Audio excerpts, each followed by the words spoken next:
নমস্কার, আমি রাজ। আপনারা দেখছেন খবর 24 ঘন্টা।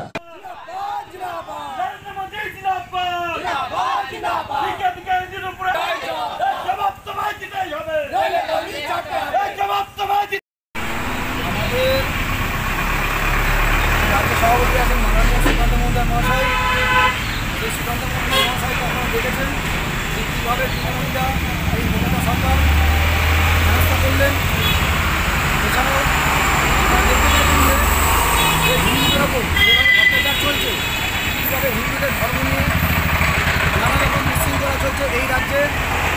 তুলসী মন্দির ভাঙা থেকে শুরু করে নানা রকম হিন্দুদের ওপর অত্যাচার যে এই রাজ্য সরকার চালিয়ে যাচ্ছে, তার প্রতিবাদে আজকে আমরা রাজ্য স্তরের পক্ষ থেকে মহিলা মোর্চা আমাদের বলাকা মণ্ডল ওয়ানের পক্ষ থেকে এই পথ অবরোধ আমরা করলাম।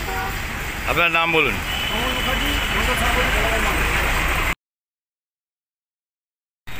বজবজে আমাদের কেন্দ্রীয় প্রতিমন্ত্রী মাননীয় সুকান্ত মজুমদারের ওপর তৃণমূল দুষ্কৃতীরা হামলা করে, তারই প্রতিবাদে আজকে আমরা সারা রাজ্য জুড়ে এই বিক্ষোভ কর্মসূচি আমরা করছি।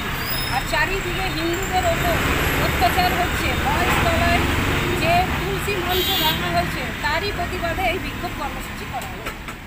আপনার নাম বলুন।